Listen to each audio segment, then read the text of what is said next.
of my melody. You are all that matters. You are all that matters. I'll make room for two. You and I, Jesus. You are all that matters. You are all that matters. Welcome to Gist with me today. My name is Precious Caleb. I'm your friend. And I like coming your way from time to time to give you gist, especially my true life stories, which I believe that God allowed me to experience. God allowed me to be exposed to, so that I'll be able to encourage some others. I'll be able to strengthen the faith of others. Okay? Maybe I haven't said it categorically clear to everybody here. I'm a Christian. I'm a child of God. I am proud of what God has done for me, of where God has brought me to. So it's a beautiful thing to be a child of God. In fact, the most important thing I have achieved in this life is being a Christian, is being a child of God, is being born of the Spirit, born of water and the Spirit. So if there is anything you can think about me, let it be known to you that the greatest achievement I have in life is being a child of God. So from time to time, I'll be telling you my true life stories. Yes, I know that God has brought me this far, and I can't forget the roads, the roots, and some corners that God allowed me to go through. You know, Jesus said to Peter, the enemy has desired to have you, but I've prayed for you. I've prayed for you that your faith will not fail you. And when you have gone through that, when you have passed through that, when you overcome it, strengthen your brethren.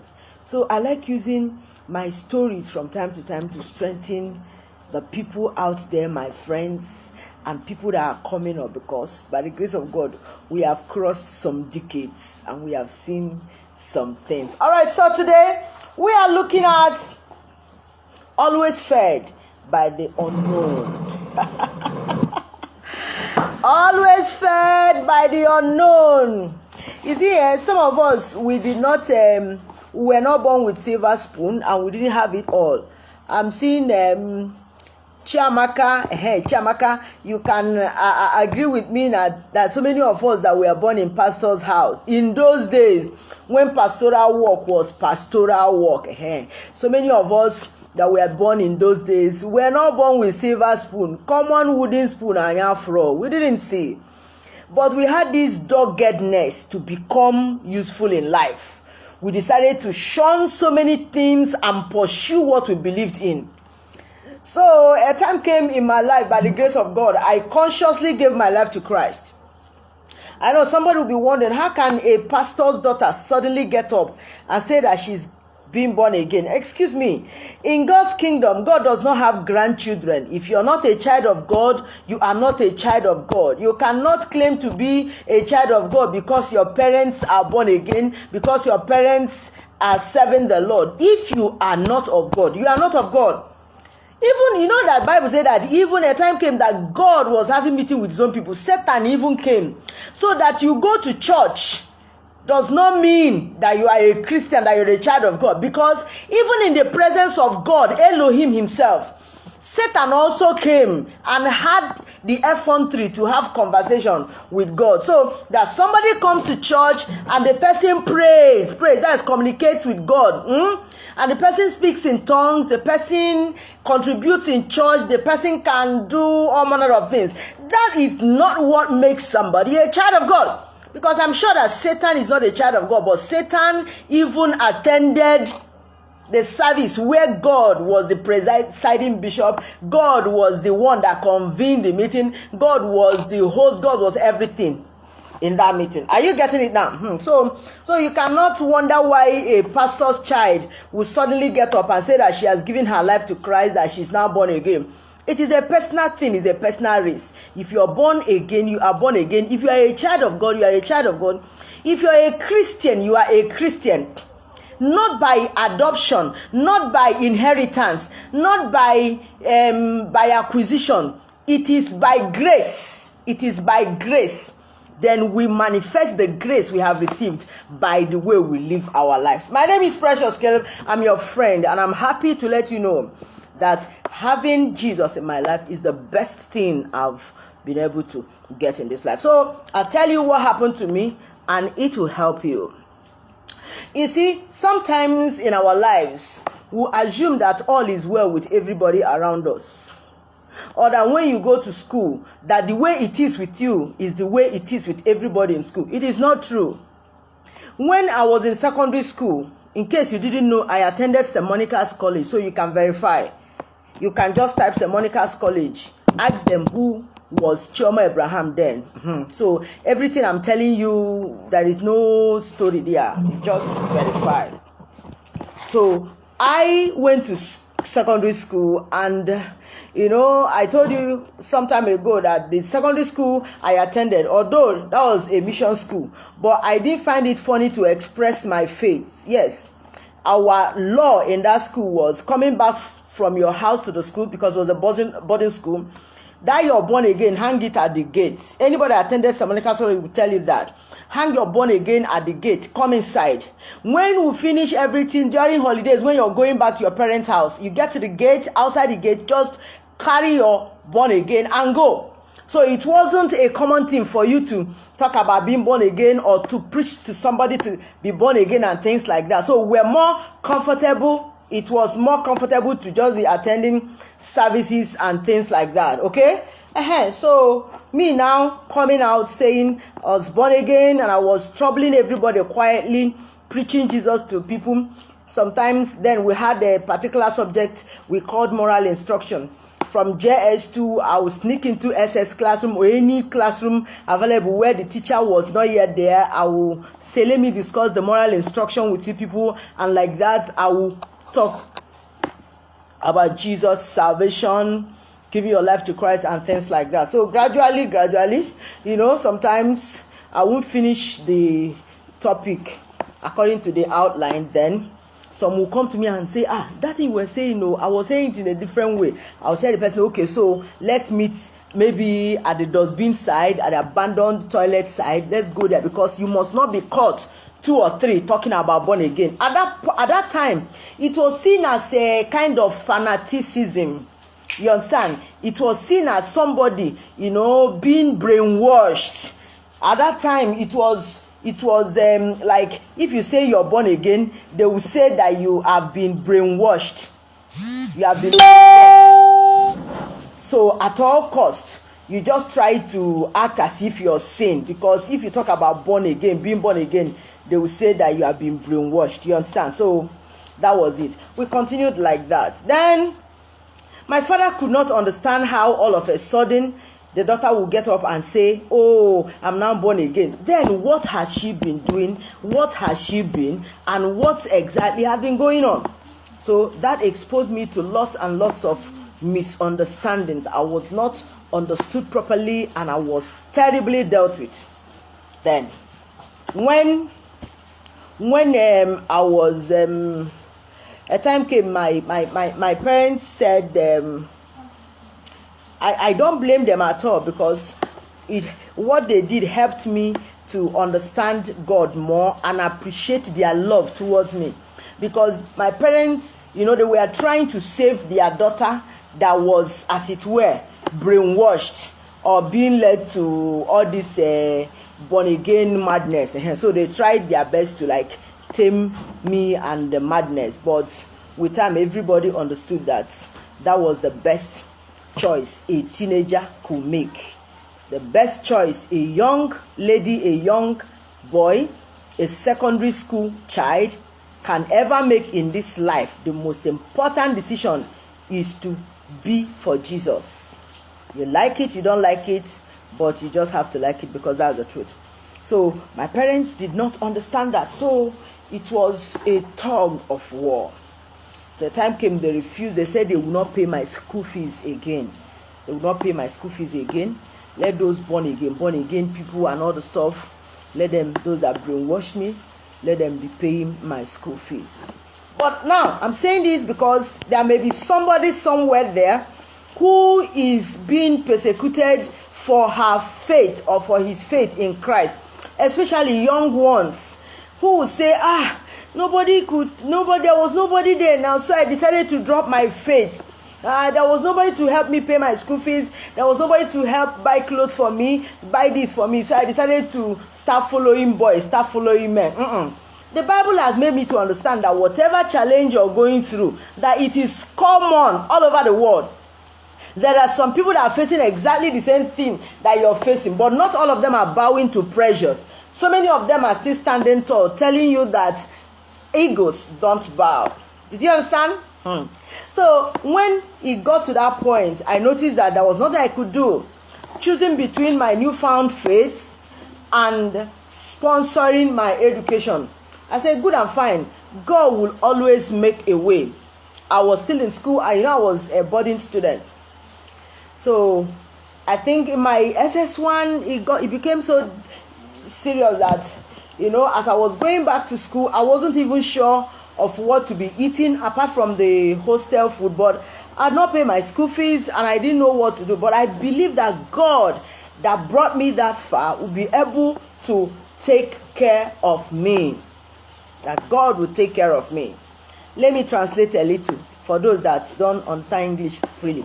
I say that when it got to the point that for season and we're in our school fees and what is in kind of melum, ma biache okukwe anunwa, this my new faith. If anunwa nkwene na chuku ma tufia maka na chori kwurum ụgwọ akwụkwọ, because obro for otu ndị nwe mo fachelu na onwe ife konukom n'isi na nke a mbinidezi na-etiti born again. Early in the morning, maybe morning cry. You must be born again. Repent or perish. You know what? Then the more na me blue Bible na ga fellowship. Mbata kwa nima bale ma muranya le kababa shandele brogaza or gine de na afio. So parents more ya diseva ko onwe ife melo onwe ife melo fa bejolu chuku nwa fa ji we kopo. So mbo fa na agbokwa no bu na afa che na fa na emelu mi fo maka fa gbo achitem no nodu ndi isi de mma. Famori ye nwa ji we kopo si no born again. So abolum ga agba nga kpogalum ke principal piam gogo piam riri till around after 7 olu naba ka elezie ma mekulu da na abani agakwa adim night vigil because of within the church premises anyway. I think I've mentioned that in the other gist we had anyway. So on this one, when it was that difficult, then where's in Kaye Melum that school fees, anything that I should now know what to do, I still packaged myself when it was time to go back to school. At that time, the town where my father was pastoring, the close to the town where my school was.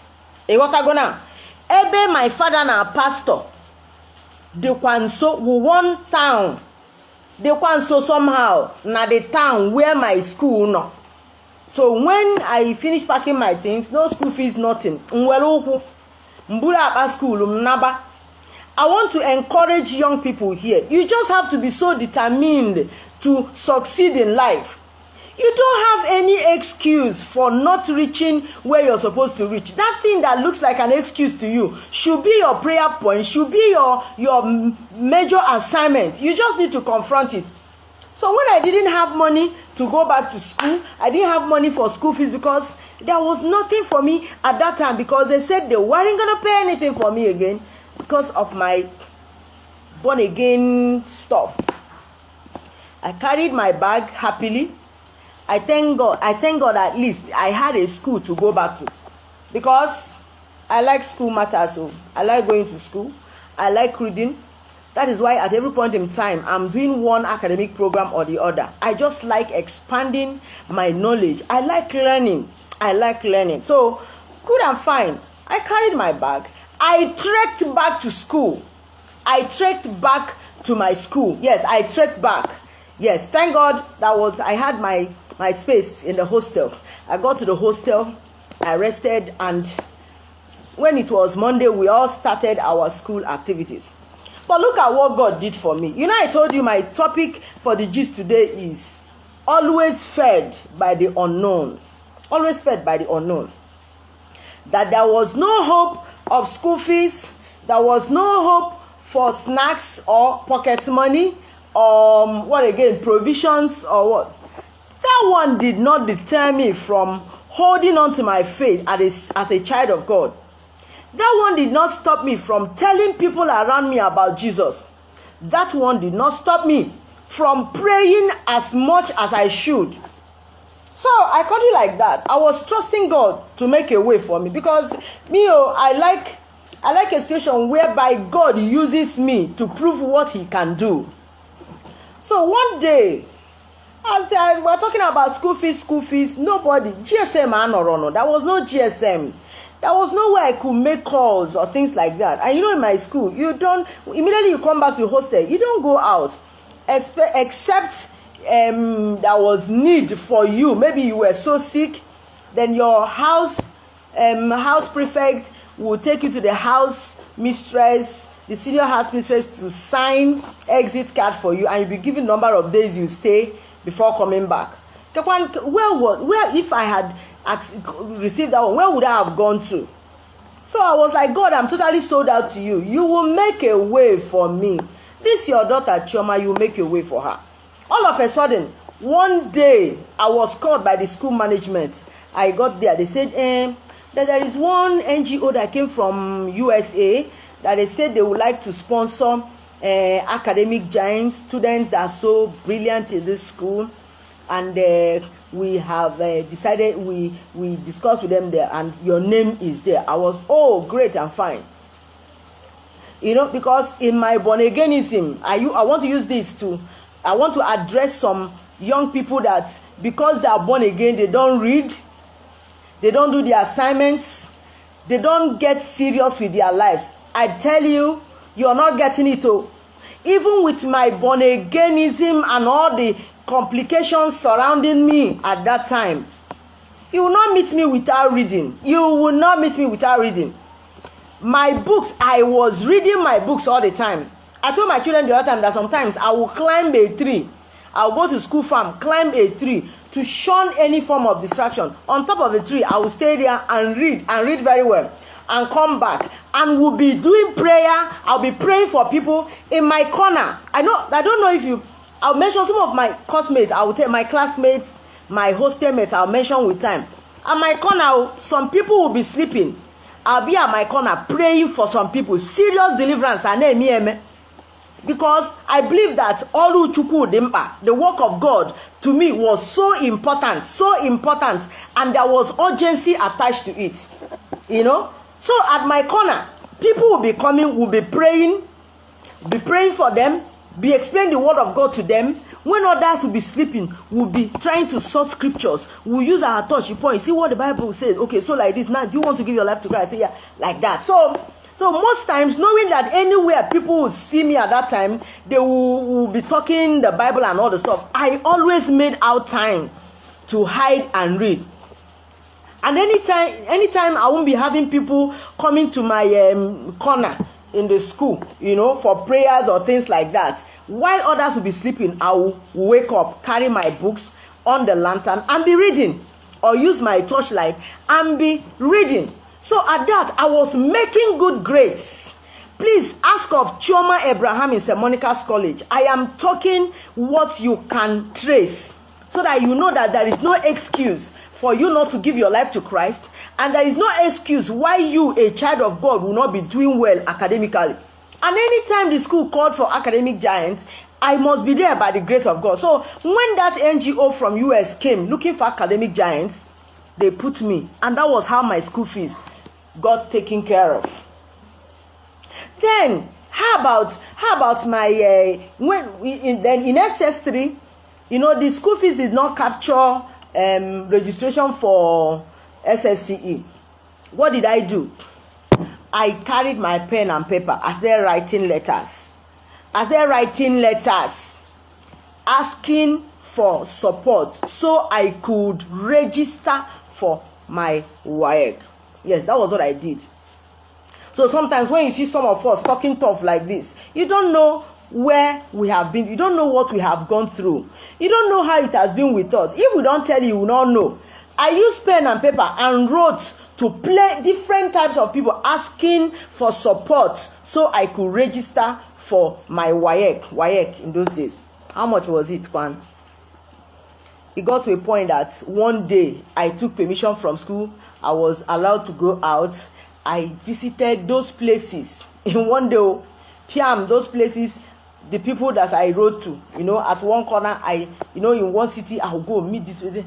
A time came, one said that, no, that he had been watching my life, had been hearing about me, I've been representing our church, I've been representing our district, the archdeaconry, even the diocese in quiz competitions, and I've been taking first position both for myself and for the either archdeaconry or the diocese I represent, so that they won't allow me to just go like that begging for money for my schools. No, that there was nothing wrong with me deciding to be born again. After all, there were some of my mates that decided to live nonsense life.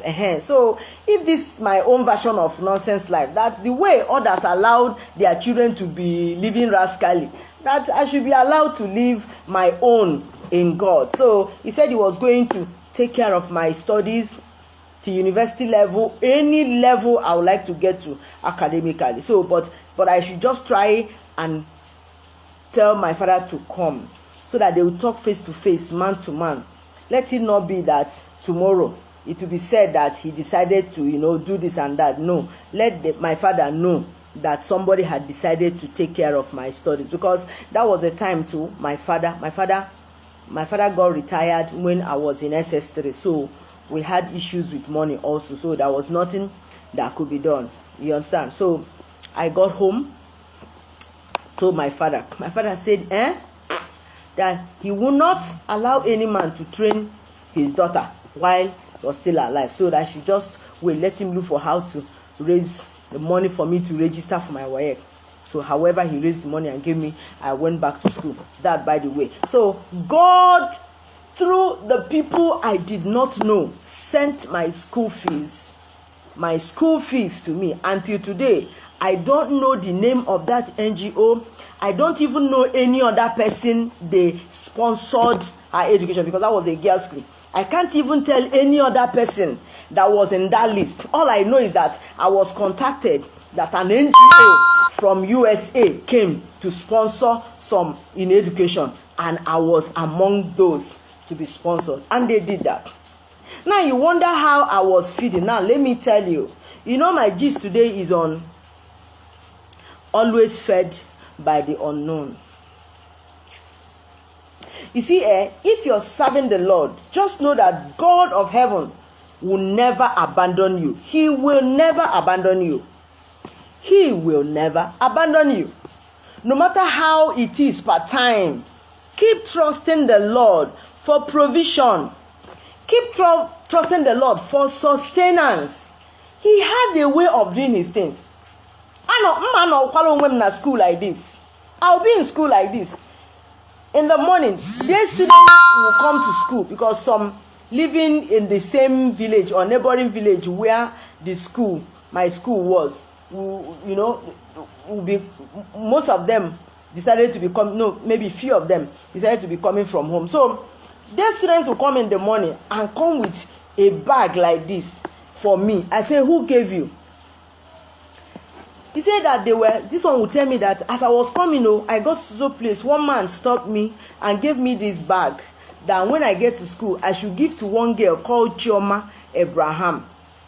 He said, who? I say, don't worry about me, that God told me to make sure that this girl does not lack provision. So please give this to her. See this envelope inside, please give her the money. My dear, it became a regular thing. Till today, I do not know the person. I do not know the person. It wasn't one person. Different students were bringing things like that for me. And I do not know those people that were sponsoring my feeding in school. I do not know them. They will just send things to me. Sometimes they put good money in envelope and send to me that God told them. So when I stay here and some people will be arguing about miracle this, miracle that, I'll tell them they have never encountered God. If you encounter God in your walk with him, you realize that painlessly God can do anything for you. I'll be in school, a secondary school girl, SS1, SS2, SS3. These students will come and bring bag of provisions, bag of items, sometimes bring envelope for me, that somebody stopped them on the way and said that God told him to send these things to one girl called Choma Abraham there in St. Monica's College. They had known my name now. They will look for me, Senior Choma. Somebody gave me this. Who? I don't know. The man stopped me on the way and said I should give you. Another week, another person will bring. And like that, I will take the things to my corner, pray over them, put them in my cupboard, and I will be eating them.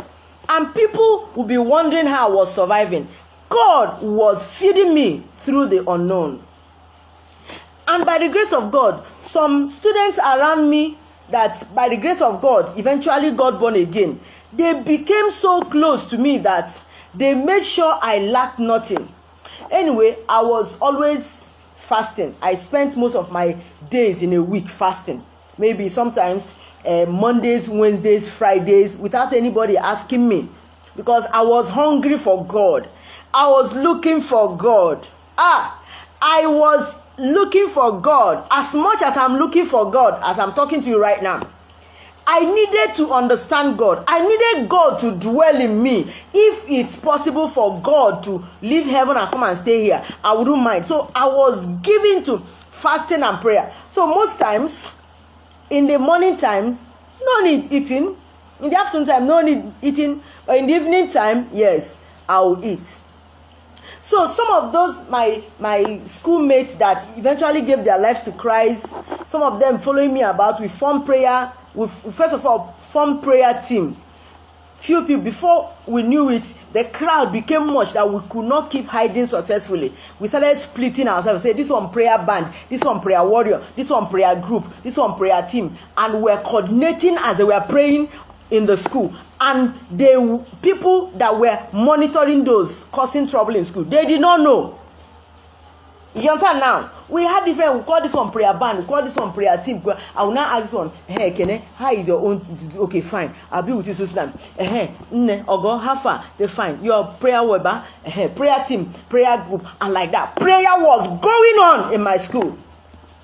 Prayer was going on in my school as a teenager. Now, two things I want to say here. If you are a young person here and you have not given your life to Christ, I tell you the truth. If you look at me, you notice that I don't have any regret giving my life to Christ. Just from head to toe, from everything you can think about me, you know about Precious Caleb. You notice that I can't tell you that I made any mistake loving the Lord. That I made any mistake giving my life to Christ. So why will you think that is a waste of time? Is a nonsense involvement giving your life to Christ? So if you have not given your life to Christ, you are the one not doing it well. So you just have to take a decision today that you must give your life to Christ. If you're fine, I am fine. If you're intelligent, I'm intelligent. If there is anything you know, so what exactly is it about you that you cannot give to God? Is there anything about you that nobody has ever met, nobody has seen? I'm good to go in all ramifications for goodness sake. But I gave my life to Christ because he gave me his life first. Are you getting it now? So if you're a young person here, whether you're in secondary school, whether you are in tertiary institution, and you have not given your life to Christ, you are losing out, man. You are just not getting it right. And who is losing here? Definitely not God, not even me. But you are the one not getting it. So it's just for you to open up now and give your life to Christ. Because everything you need for life and godliness, God has given us. There is nothing you think you need in this life that God does not have and God cannot give you. It's just that God will give you the time that it will be of utmost benefit to you. He will give you the time that it will not destroy you. He will give it to you the time he has seen that this one is no longer a child, that this one has become a son, that this one is not a slave anymore, that this one is a son, and this son can manage sensitive things like this. So that was it. If you have not given your life to Christ, please do that. Then I'd like to talk to parents. If you have a child that has decided to follow Jesus, I beg you in the name of God, give that child every support available. If it means to go and borrow support and give that your child, because it is the desire of every sane parent to have a child that knows God, that loves the Lord, that wants to live for Jesus. So don't misunderstand your child that said he or she is born again. All you need to do is check and be sure that the child is really born again, not that the child is faking it. You understand now? Then see how you can encourage the child. Even if you are not born again, look for a way to encourage this child, because this thing is the work of God. We are saved by grace. When God remembers you, you come into the fold. Did you get that? Because we don't call him, he calls us. He calls us. So if he hasn't reached your turn, why not choose today? And Jesus at the door of your heart is knocking, that you open. He will come in and sup with you. Did you get it now? So like that, I was being fed. I was being fed by the unknown. And those my schoolmates that gave their lives to Christ, without asking them for anything, some of them decided to take it upon themselves to make sure that I had what to eat, because I wasn't really the eating type. Even now. So sometimes they will come to my corner, they will make sure I have what to eat, they will make sure, and I will like, I don't know where some of them are right now. Those that I still remember, I talk with from time to time, but I pray that God will reward them. For all my secondary school mates that stood by me, I know of Ekene Ozodi, I know Ifeyinwo Okafo, I know Oziomobi, Ogo, Helen Ogemeka, Ifeyinwo Igbo Amalo. So many of them, Maureen Odife, so many of them, they were always around me. Even in the thickness of the persecution, they flog me like this and come back. My body will be like this. They'll be like, calm down.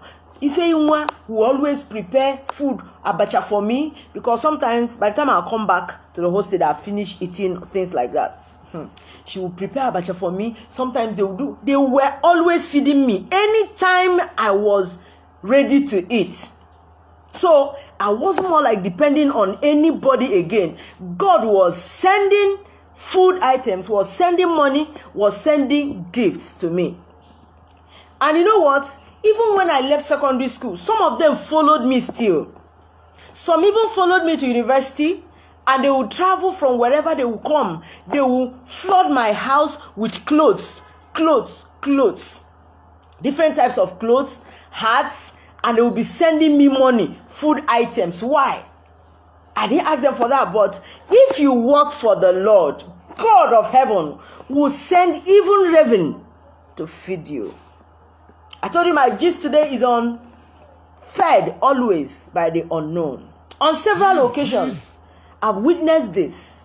So it is odd for you to think that God cannot take care of you, that God cannot take care of anybody around you that trust him. No.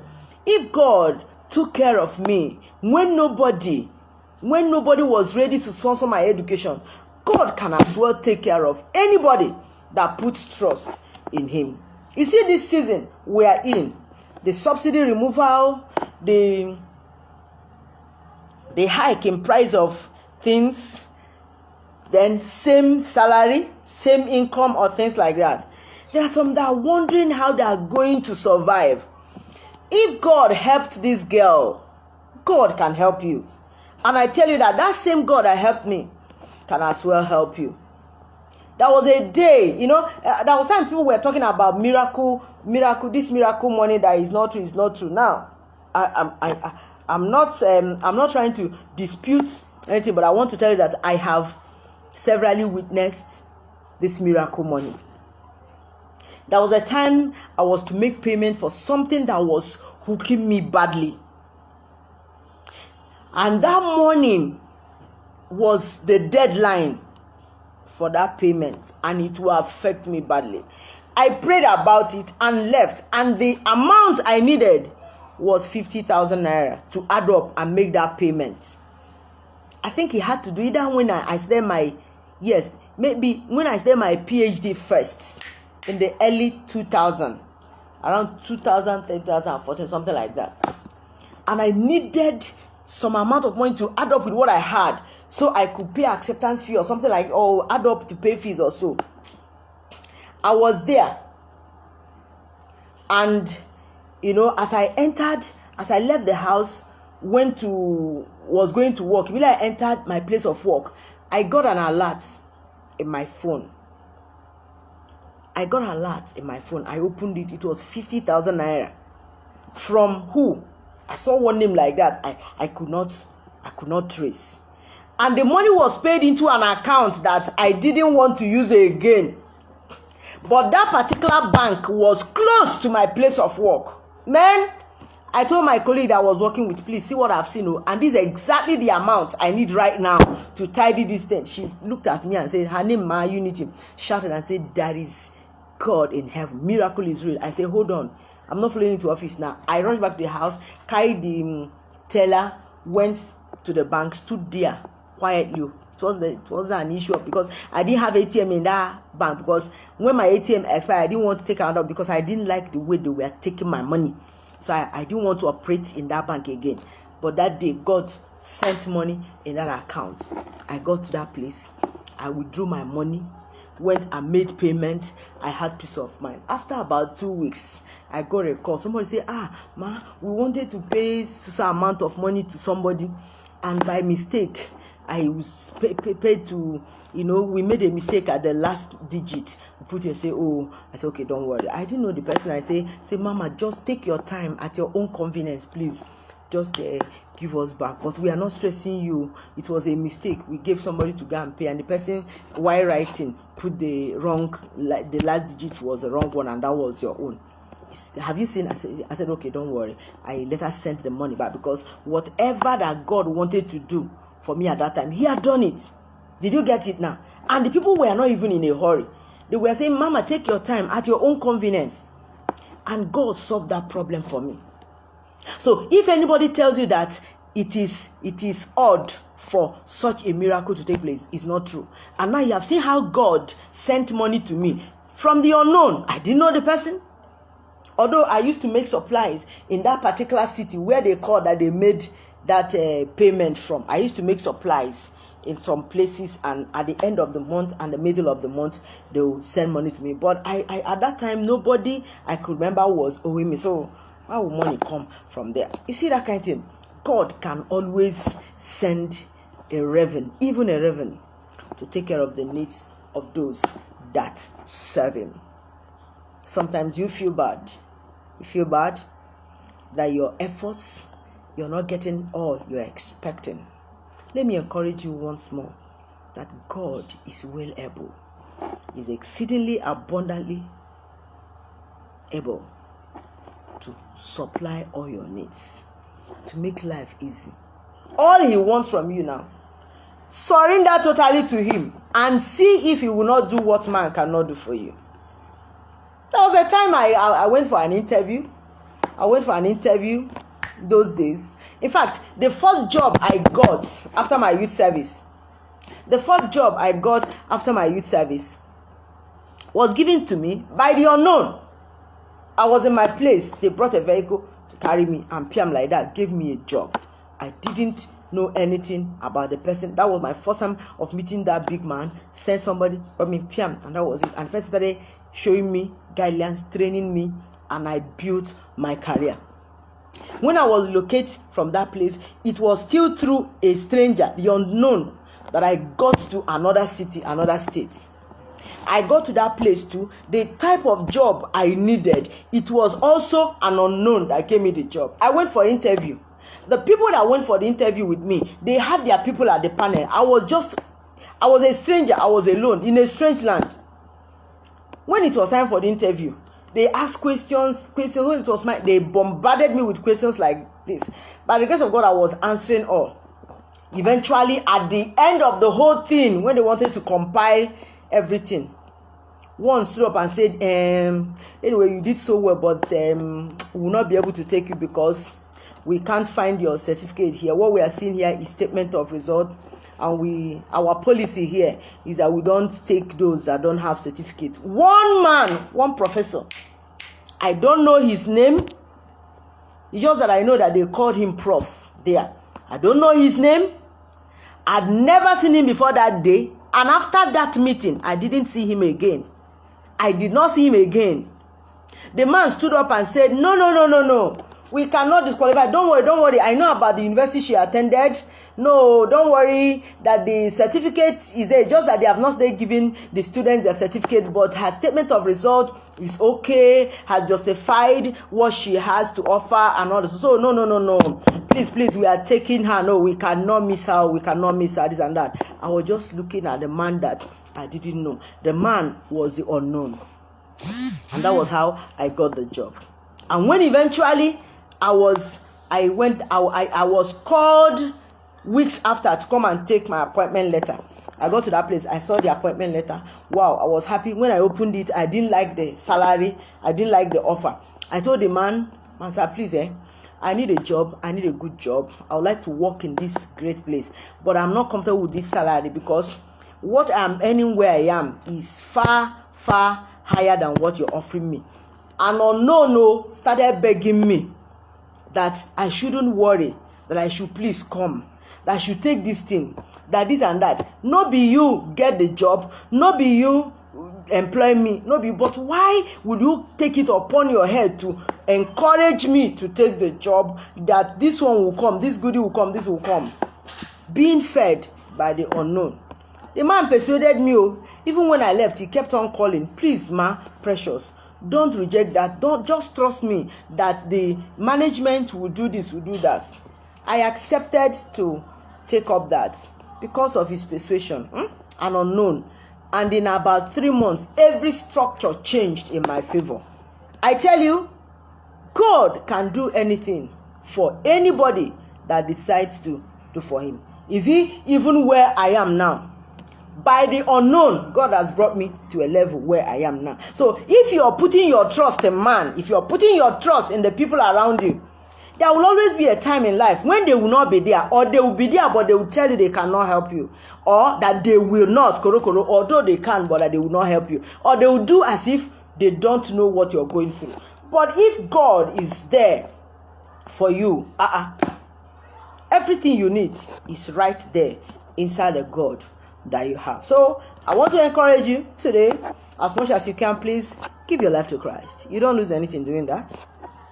If you look at me, it pays to serve Jesus. Give your life to Christ. Yes, give your life to Christ. Give your life to Christ. Well, doing Jesus. Obu maka mma, bụ maka ogologo, bụrụ maka agidi, bụrụ maka mkpụmkpụ, bụ maka ife nwere enwe. Onwero nke, there is none that you are at now that nobody has ever attained, or that nobody will ever attain. It's time and chance that happen to them more. So these things are temporal, but when it concerns your eternal life, the issues of your relationship with God, it is far beyond what eyes can see.